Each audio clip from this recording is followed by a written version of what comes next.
Muy buenos días a todos los participantes. Les damos la bienvenida desde la Dirección de Infosalud, Dirección General de Telesalud, Referencia y Urgencia al Ministerio de Salud. Empezaremos la telecapacitación programada para el día de hoy, lunes 25 de febrero, a cargo del equipo del Instituto Nacional de Salud del Niño del Ministerio de Salud. Quisiéramos recordarles que cualquier duda, consulta, pueden hacerlas llegar mediante el chat en cualquier momento de la exposición para ser respondidas al final. Equipo del Instituto Nacional de Salud del Niño, estamos atentos a su presentación. Bienvenidos. Buenas tardes a todos, compañeros de trabajo. Vamos a tener el gusto de escuchar hoy día al doctor Carlos Salazar Banda con un tema muy común que trae muchas preocupaciones a las madres y los padres cuando le encontramos un tumorcito en el cuello. Y este tema se va a llamar adenopatías en pediatría. Entonces le damos pase al doctor Carlos Salazar a su exposición. Muy buenas tardes. Voy a tratar de hacer este tema de la manera más dinámica y amena para que al final las dudas que tengan las podamos resolver juntos. Entonces, comenzamos. En adenopatías, siempre es el motivo primario de consulta en todos los servicios de pediatría. Y en cirugía de cabeza y cuello, obviamente que sí. Tengo pacientes derivados de todas partes del Perú por bultos o tumorcitos que aparecen en el cuello y con las mamás vienen con mucha preocupación. La mamá viene preocupada viendo que su niño tiene un bultito en el cuello y nos pregunta, pues, ¿no? Si la vida del niño peligra, si mi niño tiene riesgo de su salud. Doctor, ¿cómo hay que diagnosticar esto? Entonces, uno tiene que ver las características de estos tumores, los tiempos en los que han aparecido, las formas y si tiene alguna sintomatología en especial. Entonces, para empezar, ¿cómo se derivan los pacientes? Como tumorcitos de cuello, sí, la mayor parte de veces, pero el nombre técnico es adenopatía, linfoadenopatía o linfoadenomegalia. ¿Y en qué consiste? Consiste en un aumento del tamaño o la consistencia o el número de ganglios en cualquier parte del cuerpo. Los ganglios son unidades funcionales que tenemos en el cuerpo y aproximadamente hay 1000 de estos ganglios en todo el cuerpo. Y de las clavículas para arriba, que es de cuello y cabeza, tenemos aproximadamente 300 ganglios. ¿Qué hay en estos ganglios? En estos ganglios hay centros de crecimiento de células. Tenemos linfocitos, macrófagos, células plasmáticas que nos ayudan a defendernos de los gérmenes o de los tumores que hayan en el cuerpo. ¿Por qué puede crecer un ganglio linfático? El ganglio puede crecer, si lo ponemos de la manera más gráfica, como si fuese un cuartel. Como sabemos que hay células de la defensa, cuando entra un germen o un agente extraño en nuestro cuerpo, el cuartel tiende a reclutar soldados. Y es efectivamente lo que hace primariamente un ganglio. Entonces, reclutar de manera primaria linfocitos macrófagos como una respuesta inmunitaria ante la entrada de un germen. ¿Por qué otra cosa puede ingresar? Por infiltración de células inflamatorias, por proliferación también de neoplasias locales. En cabeza y cuello vemos bastante el incremento de tumores, por ejemplo, de tiroides, que tienen infiltración local a estos ganglios. Si nosotros vemos en el cuello, que es parte de mi profesión, los ganglios que son supraclaviculares son asientos generalmente de tumores que vienen debajo de la clavícula, sea pulmón, sea mama, sea hígado, generalmente van a los ganglios supraclaviculares. El resto de los ganglios para arriba ya corresponden a territorios de tumores de cabeza y cuello. Las metástasis obviamente pueden incrementar el número de ganglios, el tamaño, sí. La infiltración de macrófago en algunas enfermedades de depósito también pueden incrementar el tamaño de estos ganglios. Entonces vemos y vienen a la consulta, no tanto aparatosos como esto, pero vienen tumoraciones en el cuello, algunas dolorosas con signos inflamatorios de rubor, calor, dolor. Diagnóstico. El diagnóstico de una adenopatía cervical o adenopatía en el cuerpo es un proceso banal o requiere de estudios complementarios especializados. Este es un desafío para todo médico en toda consulta y en todo nivel hospitalario y nivel de atención primaria. Por lo que hay que evitar la evolución agresiva de ir de frente a una biopsia de un ganglio en un niño. ¿Por qué? Porque la mayoría de estos casos, como ya lo vamos a adelantar, son de índole infeccioso. Entonces, no requieren biopsiar. De etiología, como les decía, la mayor parte de procesos que producen crecimiento de ganglios en cualquier parte del cuerpo se refieren a procesos infecciosos en más del 90% de las causas. Pueden ser agudos, subagudos o crónicos. Pero el 90% de estos casos corresponden a procesos infecciosos. Y una pequeña parte ya corresponden a procesos no infecciosos, como los problemas de depósitos, como los problemas de cáncer. Acá tengo un cuadro que grafica de alguna manera las causas de maneras generales. Por ejemplo, tenemos a la cabeza las causas virales, los procesos respiratorios, los procesos de infecciones dentarias. También hacen incrementar el número de ganglios. La mayor cantidad de ganglios, como lo tenemos en cabeza y cuello, la mamá, el papá o los familiares, viene por los bultitos que hay en el cuello, o retroauriculares, o preauriculares. Y generalmente se deben a patologías propias y locales de cabeza y cuello, infecciones respiratorias de índole superior, infecciones dentales, enfermedad del beso, como es la enfermedad de la Epstein-Barr, citomegalovirus, rubiola, o las transmitidas ya por otros gérmenes o bacterias. Por ejemplo, el arañazo de gato, que es la Bartonella henselae, bacterianas. Tenemos estafilococos, tenemos tuberculosis, que si bien es cierto, puede invadir los ganglios, pero no es una manera aguda de la infección, sino una manera un poquito más crónica, porque ya es un proceso extrapulmonar, ¿no? Toxoplasmosis también puede ser transmitido por el gatito y también inflamar los ganglios. Ya las enfermedades malignas, que es el menos del 5%, como las leucemias o los linfomas o los rhabdomyosarcomas, también pueden incrementar el número de ganglios, pero es en menor porcentaje. Incluso algunos medicamentos y las vacunas también podrían incrementar el tamaño de los ganglios, porque en las vacunas ponemos virus atenuados, pero que pueden hacer incrementar el tamaño de ganglios, como respuesta inflamatoria. Un acápite en este tema de la tuberculosis ganglionar, porque es un motivo de consulta frecuente en mi servicio. Muchos de los médicos neumólogos me derivan pacientes con neumopatías con la esperanza de que yo les haga una biopsia ganglionar. Y como ya les repetí y les sigo repitiendo, en la mayoría de casos no lo requieren. Si vemos acá en el cuadrito, tenemos que la tuberculosis extrapulmonar, o sea, que está fuera del pulmón, representa entre un 20 a 25% de los casos. Y de este 20 a 25%, el 30% se expresa en el cuello. Son adenopatías que aparecen en el lapso de 4 a 6 meses después de la primoinfección o del contacto que haya tenido el paciente con un paciente bacilífero tuberculoso, o tosedor crónico, o sintomático respiratorio. Las adenopatías son multilobulares, generalmente unilaterales, indoloras, de crecimiento lento y algo rígidas. Producen lo que se llaman los abscesos fríos. No tienen rubor, ni calor, ni dolor. Si uno ve la imagen tomográfica en este lado, son multilobulados, ¿no es cierto? Y parecen y asemejan un poco a los conglomerados ganglionares. Hay que poner atención en esta nubecita, y es para todos los profesionales de salud.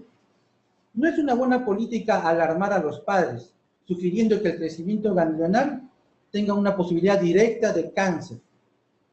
Sobre todo cuando muchas veces el diagnóstico final no va a corresponder a esta enfermedad, sino a procesos inflamatorios o infecciones. Entonces, el manejo primario de diagnóstico en cuanto a las linfoadenopatías, adenopatías o crecimientos ganglionares, se debe hacer con una correcta historia clínica. Hay que pedir los antecedentes epidemiológicos, los antecedentes de contacto con gatos, con conocedores, si hay una infección reciente, un correcto examen físico. Los ganglios mayores a 1 centímetro en el cuello ya se podrían considerar de alguna manera patológicos, ¿no? Tanto para infecciones como para procesos más crónicos. Ganglios a nivel de lo que son epitroqueales o detrás de las rodillas, ya con ganglios de 0,5 centímetros también podrían considerarse patológicos. Los exámenes auxiliares que siempre nos van a ayudar y que vamos a ir adelantando son los exámenes generales, hemograma, PCR, velocidad de sedimentación. Y los citopatológicos, que es la biopsia, dejarlo en el último plano, corroborando que estos exámenes auxiliares, la historia clínica y el examen físico exhaustivo me den luces para pensar que esto puede ser un proceso ya que pueda devenir en que tenga la necesidad de tomar una biopsia ganglionar. La evaluación clínica tiene que ver en cuanto a la edad, ¿no es cierto? Los niños tienen crecimiento de los órganos linfoides en todas partes del cuerpo. Por ejemplo, en el anillo de Gualdere que está en el cuello, en las placas de Peyer que están a nivel del colon, ¿no? Del intestino. Órganos linfoides como el hígado, el vaso, pueden incrementarse en procesos infecciosos, sean virales o bacterianos. Entonces, no hay que alarmarnos. Es parte de su proceso de desarrollo normal de los niños que interactúan ante un agente infeccioso. Entonces, hay que tener cautela, incluso de dar medicamentos. Hay que vigilarlos 1 o 2 semanas y ver que estos ganglios, pasado el evento infeccioso viral en la mayoría de casos, tienden a decrecer. Entonces, podemos esperar una semana sin dar antibióticos, más que todo sintomáticos, ¿ya? La ubicación de estos ganglios, como les repetía, en el cuello son frecuentes, pero si vemos en las zonas epitrocleares, detrás de las rodillas, incrementos de 0,5 para arriba, que pueden indicarnos procesos infecciosos y patológicos, ¿no es cierto? En las regiones supraclaviculares, si tenemos lesiones de ganglios grandes, pétreos, mayores de 1 centímetro, también nos llamaría la atención pensando que puede haber ya un proceso que puede ser más allá de infección, ya podría haber procesos cancerígenos. Si las patologías son bilaterales en cuello o en axilas o en ingles, bilaterales también indican procesos tumorales en algunos casos. Tiempo de evolución, las fases agudas de 15 días en general, menos de 15 días, indican procesos infecciosos virales o bacterianos. Subagudas también puede haber procesos bacterianos. Y los crónicos ya tengo que pensar en otras patologías, arañazo de gato, tuberculosis, ¿no es cierto? Incluso procesos neoplásicos. Pasados los 3 meses, si una lesión ganglionar no baja de tamaño, tiende a crecer, y hay otros síntomas generales que tengo que ver en el niño, si hay fiebre, dolor articular, sangrados, poliartralgias, eso ya me puede hacer pensar en un proceso neoplástico, baja de peso. La evaluación física tiene que precisar el tamaño. Hay que ver de qué tamaño son los ganglios. Mayores de 1 centímetro, ya estamos poniendo hincapié de que podrían ser ya patológicos. La localización, sensibilidad, duele o no duele. La consistencia, si es dura, pétrea o blanda. Signos inflamatorios, supuración, fijación de estos ganglios a planos profundos o superficiales. Determinar si los ganglios son localizados o generalizados, ¿ya? Hay que ver la piel, si la piel del paciente es pálida, signos de hemorragias como petequias, baja de peso, eso me hace pensar en otros procesos, hepatoesplenomegalia. Hay que hacer un examen bucal exhaustivo del paciente, puede ver amígdalas, caries. Las lesiones, los niñitos cuando tienen infecciones exentemáticas, como por ejemplo varicela, se rascan, ingresa un germen y hacen crecer los ganglios en cabeza y cuello. Como yo les digo a los papás, y de repente también puede servir a los médicos en general, para poder diferenciar entre un ganglio patológico y un ganglio anormal o atípico, yo los hago palpar a los pacientes y al papá con el dedito, por ejemplo en cuello. Usted palpa el ganglito. Si el ganglito es alargado o es redondo, es como un frijolito o es como una canica. Si el papá me dice que es como un frijolito, es un ganglio bueno. Si es redondo, es un ganglio atípico. Toque usted, ¿es más grande que su dedo? Yo no creo que tengan dedos más allá de 1 centímetro de tamaño. Entonces me dice, es más chiquito que mi dedo. Es un ganglio probablemente reactivo porque es menor de 1 centímetro. Pero si es más grande que su dedo, es mayor de 1 centímetro y podría considerarse patológico. Dígame usted, señor, ese ganglio se escurre entre sus dedos como que si usted quiere tocarlo y se va. Eso significa que no está fijo a planos profundos. Eso es un ganglio benigno. Pero si es un ganglio duro, pétreo, que está ahí fijo, entonces es un ganglio atípico. Señor, tóquese usted la nariz. Su nariz, la consistencia, la dureza, comparada con el ganglio. ¿Cuál es más blando? El ganglio es más blando. Ese ganglio es bueno, pero si es un poquito más duro, como su nariz, o un poquito más, ese es un ganglio patológico. Es una manera fácil de que uno pueda detectar si un ganglio es atípico o es un ganglio benigno, es un ganglio reactivo o es un ganglio patológico. Los exámenes generales, hemograma, PCR, BCG, TORCH, PPD, serología para Bartonella Genselae, pensando que pueda tener contacto con gatos, ¿no?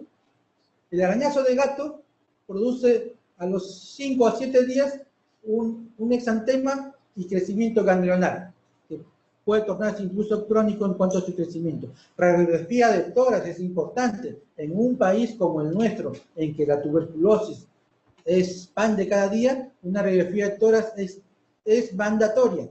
Si vemos el complejo de Von, ya pues bueno, ¿no? Ya tenemos diagnóstico. Si vemos ensanchamiento del mediastino, esto ya me puede derivar a problemas linfoproliferativos como los linfomas.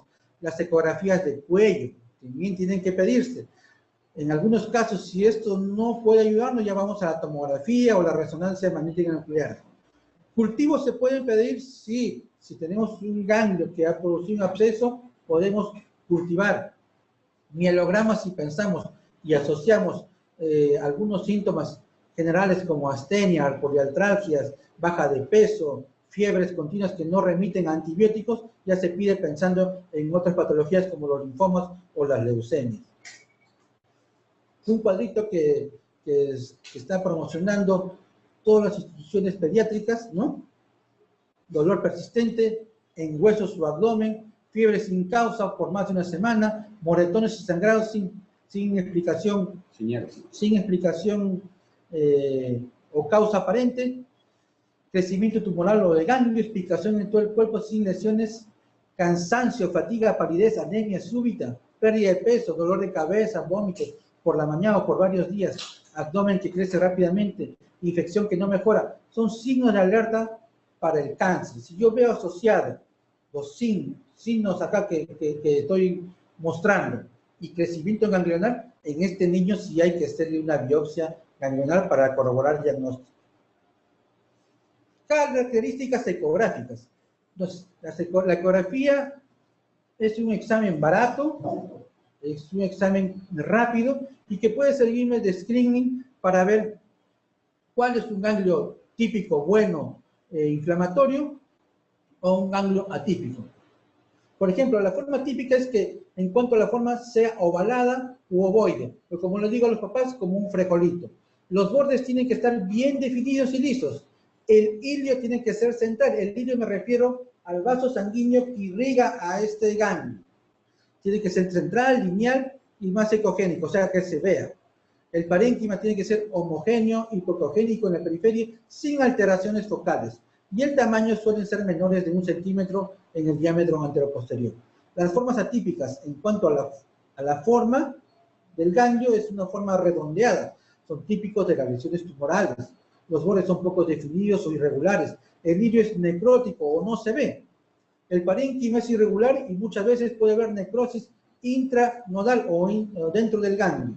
el tamaño suele ser mayores de 1 centímetro en el diámetro anterior-posterior y puede haber, como a diferencia de los típicos, un conglomerado ganglionar. ¿Qué es un conglomerado ganglionar? Para que me entiendan los médicos de hospitales de periferia. Quiero que ustedes se imaginen un racimo de uvas. El racimo de uvas tiene su ramita principal y varias ramitas que anclan a las uvas. Ahora imagínense embolsar este racimo de uvas. Traten ustedes con los deditos de separar este racimo de uvas mentalmente. No se va a poder separar. Tienen consistencia aumentada, son duritos, son redondos y no se pueden separar varios ganglios juntos. Eso es un conglomerado ganglionar y es típico de las enfermedades linfoproliferativas como los linfomas, leucemias y algunos cánceres. Entonces, ¿en qué paciente se tiene que pedir un estudio anatomopatológico de un ganglio?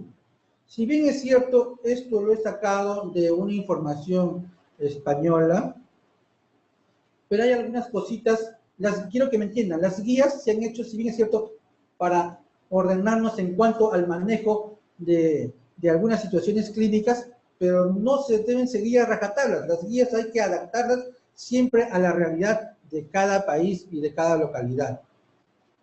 Vamos a ir desmenuzando esto. Por ejemplo, que tenga clínica sistémica se refiere a enfermedad generalizada, baja de peso, astenia, mucha fiebre, varios días con este proceso, cambios generalizados, eso es clínica sistémica.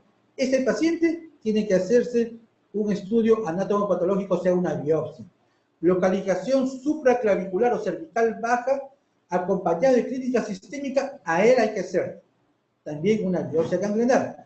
Ganglios duros o adheridos a planos profundos en conglomerados, también tiene que hacerse una biopsia ganglionar.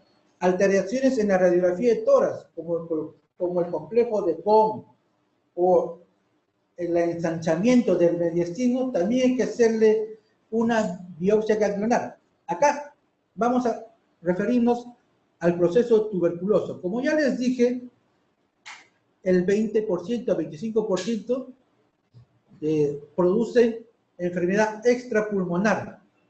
Hablo de la tuberculosis. Y de estos el 30% van a cabeza y cuello. Si yo tengo los criterios de Toledo, que lo manejan mejor los neumólogos que yo, si yo tengo una escala de 5 a 6, ya el paciente tiene que recibir tratamiento. Más de 7 ya es mandatorio de tuberculosis pulmonar. Si yo tengo 5 y 6, ya debe recibir. Entonces, si yo tengo una placa de pulmón con un corpúsculo de Gauss y tengo un PPD mayor de 10, en algunos pacientes acá vienen hasta 15, ese paciente ya debería recibir tratamiento sin la necesidad de hacerle una biopsia ganglionar. Por lo que le pido a los amigos neumólogos no hacerle biopsia a todos los pacientes. Se puede hacer un screening general y ya tengo otros criterios para diagnosticar tuberculosis. Someter a un procedimiento quirúrgico innecesario a un paciente con todos los riesgos que pueda haber también es algo que tenemos que sopesar en la balanza. ¿Ya? Ausencia de clínica infecciosa. ¿Qué significa? Que si tengo un paciente que por más de 6, 8 o 12 semanas no tiene proceso infeccioso, sé que no tiene un proceso infeccioso y los ganglios están incrementándose de tamaño o permanecen más allá de los 2 centímetros, a ese paciente también tengo que hacer una biopsia ganglionar. Adenopatías de gran tamaño, mayores de 2.5, en ausencia de infección, o mayores de 1 centímetro en neonatos, también podría hacérsele una biopsia ganglionar. Sospecha de Mycobacterium, entre comillas, por lo que ya le refería anteriormente. Conclusiones. El aumento del tamaño de ganglios es frecuente en la infancia. No hay que alarmarnos.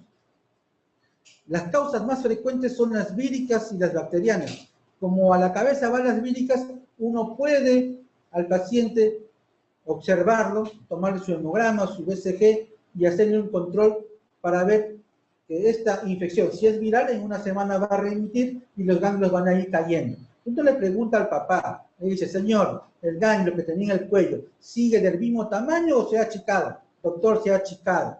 eso me indica que esta es una adenopatía cervical reactiva. ¿Por qué reactiva? Porque ha reaccionado a un proceso infeccioso que remitió en el tiempo y se está achicando. O sea, nuestro cuartel, que es el ganglio, ha reclutado soldados, han batallado, han ganado la pelea y se están retirando, se está achicando el cuartel. Esa es una adenitis cervical reactiva. No hay que alarmarlos por el incremento del tamaño del ganglio, porque ya sabemos que en la infancia todos los órganos linfoides en los niños están hipertróficos. Adenopatías generalizadas son menos frecuentes que las localizadas y aparecen en el contexto de enfermedades sistémicas. Hay que hacer un buen examen físico, hay que hacer una buena historia clínica para realizar una aproximación mejor al diagnóstico. Y no olvidarnos siempre de los signos de alarma. Si veo niños con artralgias, con sangrados, con moretones, que no tienen causa, con baja de peso, con fiebre que continúa a pesar de tratamiento, esos son signos de alarma que me tienen que sugerir que hay que hacer un estudio mayor y poder diagnosticar de repente un cáncer mediante una biopsia ganglionar. Les agradezco. Si tienen alguna pregunta.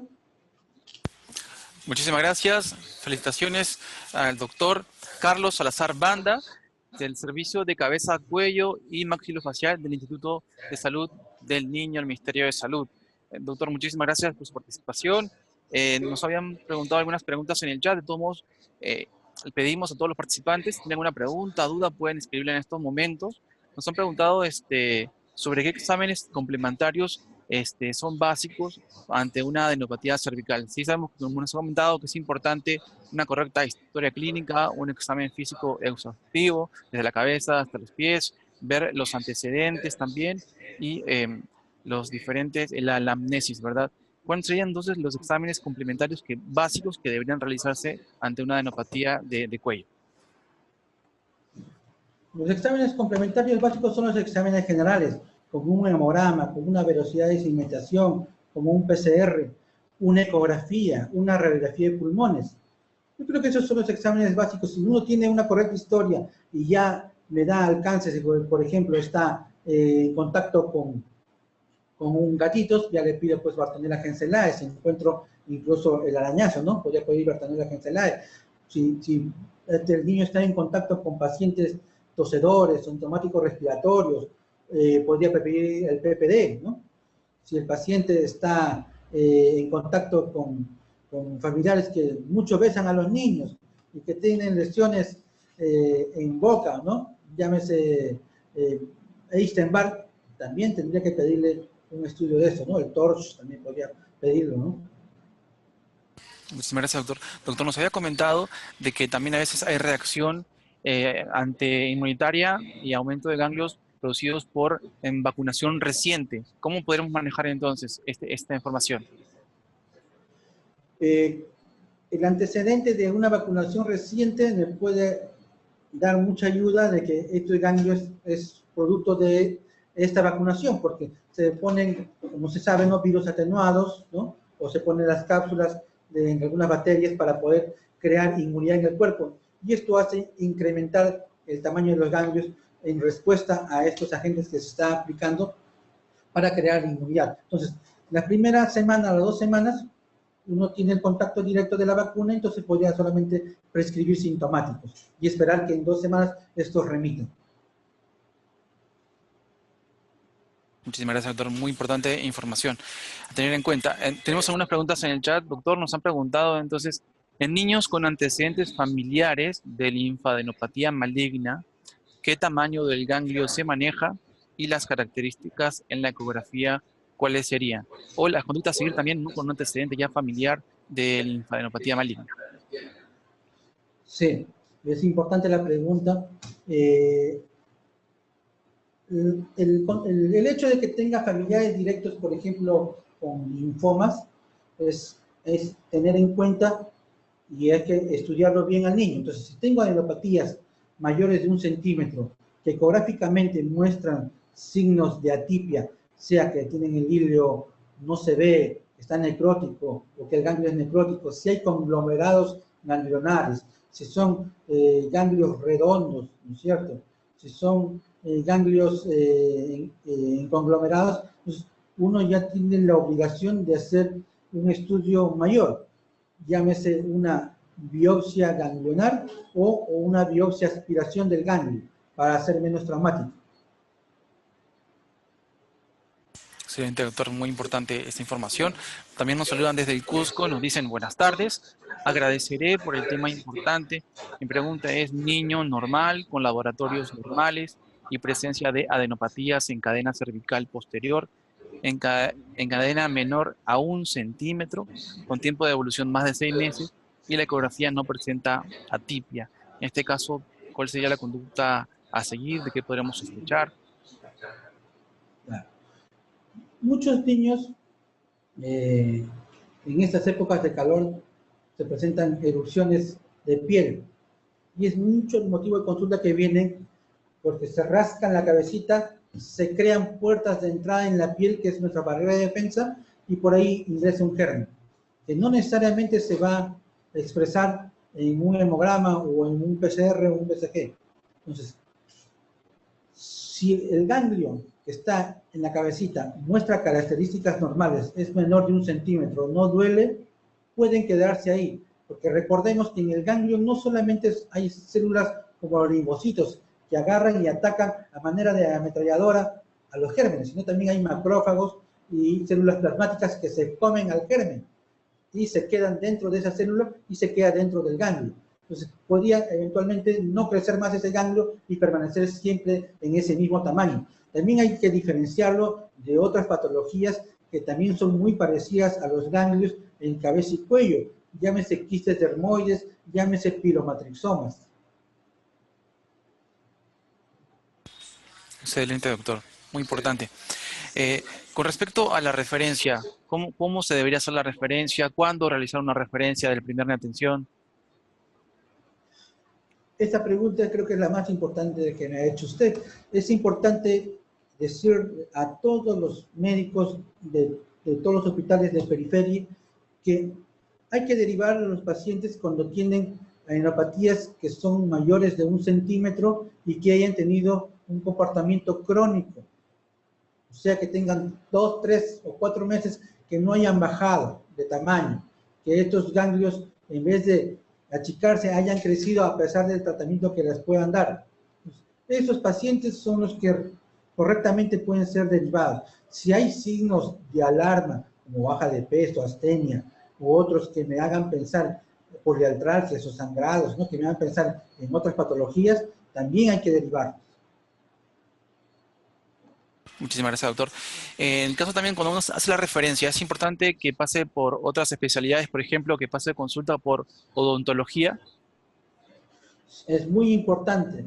Nosotros tenemos una incidencia que va creciendo, no tanto en niños, pero en adultos, a lo que se refiere cáncer de cavidad oral. Muchos de los médicos a veces miramos la boquita, pero por fuera, y no miramos la boca dentro de la boca. Entonces no vemos lesiones que son primarias para cáncer, como las leucoplasias, las eritroplasias.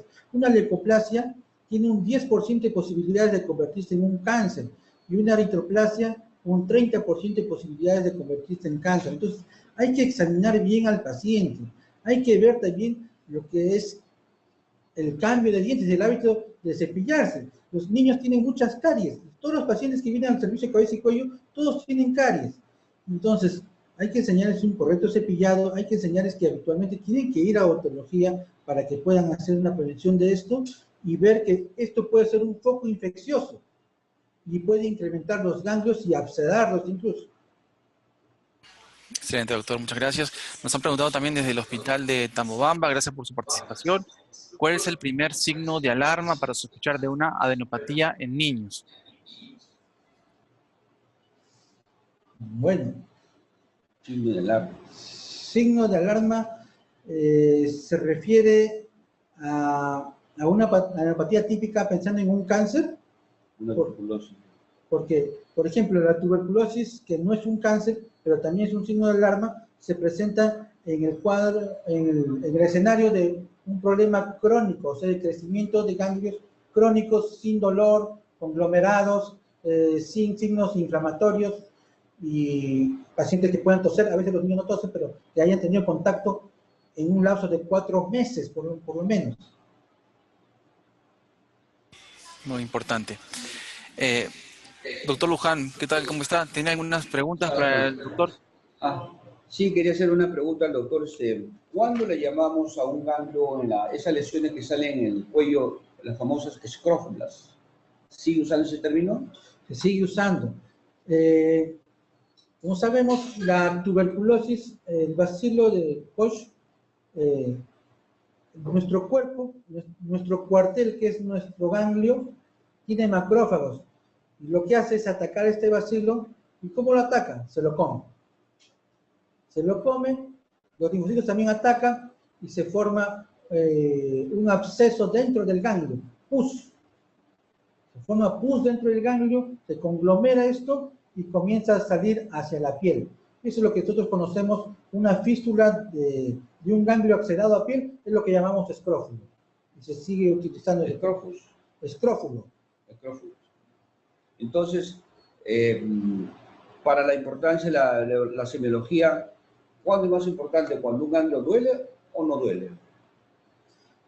Bueno, es importante en ambos escenarios, pero en la tuberculosis, por ejemplo, un ganglio no duele.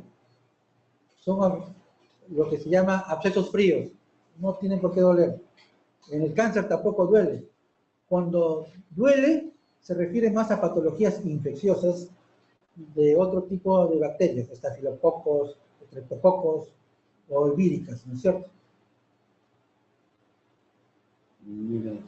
Si está en una zona alejada, una pía, por ejemplo, ahorita, y el médico le encuentra, el técnico, el licenciado le encuentra un ganglio crecido, duele, ¿le podría dar antibiótico? ¿Y qué antibiótico le podría darle? En general, nosotros buscamos antibióticos que cubran gérmenes como el estreptococo, el estafilococo. En general damos, por ejemplo, asociaciones de amoxicilina con ácido clavulónico, amoxicilina sola o cefalosporinas de primera generación. Por lo menos unos 7 a 10 días, acompañados de antiinflamatorios y una reevaluación posterior de 15 días a un mes con un estudio ecográfico para corroborar si este ganglio ha disminuido de tamaño y la sintomatología también. Muy bien, doctor. Muchas gracias, doctor. ¿Puede avanzar? Excelente. Doctor, con respecto a las medidas en generales, es importante entonces, o qué medidas podrían ser, por ejemplo, no estar palpando el nódulo constantemente, no aplicarse compresas calientes o frías, no realizar compresión. ¿Qué otro tipo de cuidados generales deberíamos tener entonces en cuanto a los ganglios cervicales? Primero, no se automedique. Entonces, siempre tiene que venir referido a un centro, cualquier centro hospitalario o centro médico, el niño para hacer una correcta historia clínica y un examen exhaustivo. No manipular el ganglio. Muchas veces tiene la creencia de ponerle paños, compresas, grasa, qué sé yo, ¿no? Los menjunjes de la abuelita. No sirven en este caso. La mayor parte de crecimientos ganglionares se refieren a crecimientos hipertróficos por infecciones víricas. Es un evento que va a pasar en una semana o 2 semanas. Entonces hay que dar sintomáticos al principio. Si uno tiene ya enrojecimiento, dolor, pues eso ya podría indicarnos empíricamente que podría haber un proceso bacteriano asociado. Ahí recién podemos dar un antibiótico asociado. Muchísimas gracias. Agradecerle al doctor Carlos Salazar Banda, del Servicio de Cabeza y Cuello y Maxilofacial del Instituto Nacional de Salud del Niño, del Ministerio de Salud. Doctor Salazar, pedirle algunas recomendaciones finales para todos los establecimientos de salud de atención primaria que nos están viendo en estos momentos. Sí. Todos los niños tienen crecimientos o reactivación hipertrófica de las zonas linfáticas en el cuerpo. No hay que alarmarnos. No hay que alarmarnos por el crecimiento de un bultito en el cuello. Hay que hacerle seguimiento.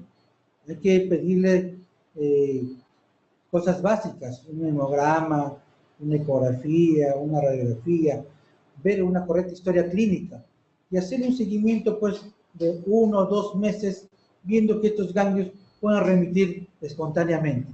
Si al lapso de 2 meses esto no remite y se presentan, por ejemplo, signos sistémicos de problemas mayores, estos pacientes hay que derivarlos a un centro de mayor complejidad. Bien. Muchísimas gracias, doctor Carlos Salazar Banda. Lo esperamos en otras telecapacitaciones. Muchísimas gracias, doctor Luján, y a todo el equipo del Instituto Nacional de Salud del Niño. Lo esperamos pronto. A todos los participantes les agradecemos por su presencia y los invitamos a las telecapacitaciones del día de mañana. El día de mañana a las 11 de la mañana, el tema manejo del dolor en la lumbalgia a cargo del Hospital Nacional Arzobispo Loaiza. A las 12 del mediodía, detección temprana en cáncer infantil a cargo del Instituto Nacional de Enfermedades Neoplásicas. A las 12 del mediodía, enfermedades eruptivas en la infancia, a cargo del Hospital Docente Madre Niño San Bartolomé. Están todos cordialmente invitados. Muchas gracias, doctor Luján. Muchas gracias, doctor Salazar. Hasta pronto. Doctor Ortega, gracias. Hasta luego. Muchas gracias. Hasta pronto. Gracias. Hasta luego.